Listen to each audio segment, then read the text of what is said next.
Hello everybody, j'espère que vous allez bien, j'espère que vous avez passé une magnifique et une lumineuse semaine.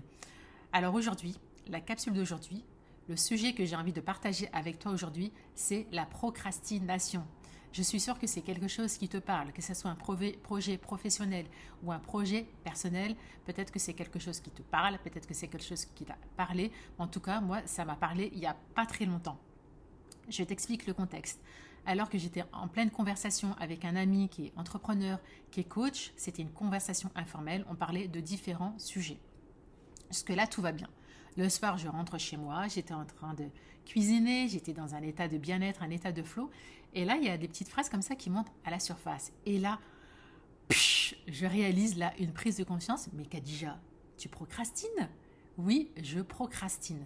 Mais là où ça a été douloureux, c'est pas le fait de procrastiner, c'est-à-dire que j'ai pris conscience que, comment dire, que entre ce que je disais et ce que je faisais, il y avait un état qui était paradoxal. Pourquoi? Parce que dans mon quotidien, la vie que je partage, ce que je peux partager avec mes enfants et avec mon mari ou avec mon fils surtout, je leur dis quotidiennement, mais arrête de reporter les choses. Tu veux faire quelque chose, fais-le maintenant, parce que ce qui n'est pas fait aujourd'hui, si tu ne le fais pas aujourd'hui, ça ne sera pas fait demain. Il faut saisir les occasions telles qu'elles sont maintenant.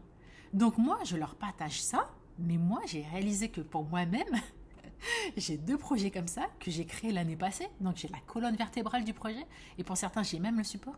Et j'ai rien lancé. Et j'ai réalisé, je dis, purée Khadija, tu es tout le temps en train de dire que tu es aligné entre ce que tu dis et ce que tu fais. Et là, mais wallo, n'importe quoi. Et c'est là où je ne veux pas dire que c'était pas douloureux, c'était hyper inconfortable. Mais bon, il y a eu un effet qui se coule, hein. Je ne suis pas restée dans cet inconfort. Ce que j'ai fait, c'est que j'en ai pris conscience, j'ai dit ok.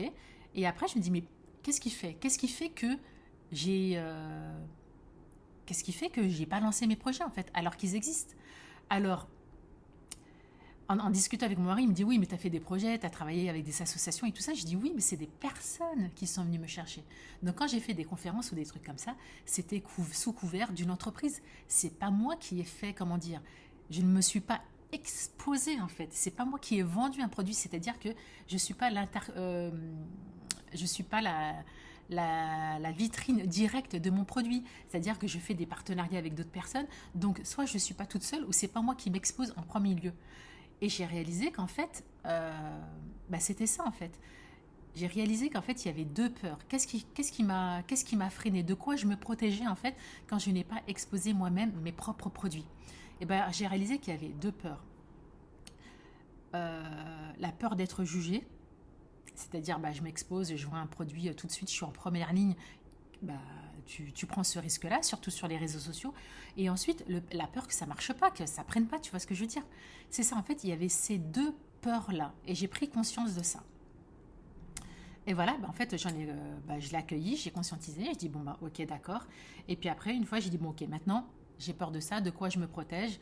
Et puis j'ai décidé, ok, maintenant, tu fais le premier pas.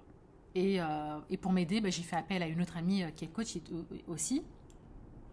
Et je lui ai demandé aussi qu'elle me propose, en fait, qu'elle me partage sa perception. Je lui ai exposé ma problématique et je lui ai demandé ma perception parce que je vous ai déjà fait une vidéo sur la réévaluation cognitive. On voit le monde avec nos propres filtres, nos propres freins et nos propres blocages. Et donc, moi, je lui ai juste exposé les faits. Je lui ai demandé son input et son avis. Et aussi, qu'est-ce qu'elle ferait à ma place si elle avait 2 produits et pour les mettre, pour vendre ses services, en fait. Et donc, elle a été hyper chou. Et donc, elle m'a donné son feedback. Donc voilà. Et donc, là, très prochainement, on va dire que j'ai mis le premier petit pas. Là, je suis au taquet pour proposer, déjà, en l'occurrence, 2 produits qui me tiennent à cœur et qui me font déjà kiffer. Et j'espère qu'ils vous feront kiffer. Et ça, je vous en dirai un peu plus. Voilà, donc c'était ce que j'avais envie de partager avec toi, la procrastination que j'ai expérimentée, ce que c'est venu dire de moi et sur moi, et que voilà, même si je vous dis que c'est hyper important d'être aligné entre ce que je dis et ce que je fais, moi aussi, tous les jours, j'expérimente, tous les jours, j'ai grandi, tous les jours, j'ai des prises de conscience, je prends conscience de mes comportements inconscients et j'avance. Et je suis sûre que quand je regarderai cette vidéo dans quelques mois ou peut-être dans quelques années, si le bon Dieu me prête encore vie, ça me fera encore beaucoup rire. Donc, et je pense que la procrastination, en fait, c'est pas que dans les projets personnels, mais c'est aussi bon pour les personnes. Je parle des entrepreneurs, mais aussi nous, les femmes entrepreneurs. Donc ça doit être, on a encore plus de freins et de blocages à la différence des hommes. Donc peut-être que ça vous parle en fait. Donc voilà, donc c'était tout pour cette capsule d'aujourd'hui autour de cette thématique de la procrastination. J'espère que ça vous a plu, que ça vous a peut-être interpellé d'une manière ou d'une autre. N'hésitez pas à liker, n'hésitez pas à commenter, n'hésitez pas même à m'envoyer un message par rapport à ça. Ça me fera super plaisir. Voilà, prenez bien soin de vous et je vous dis à très bientôt. Mouah.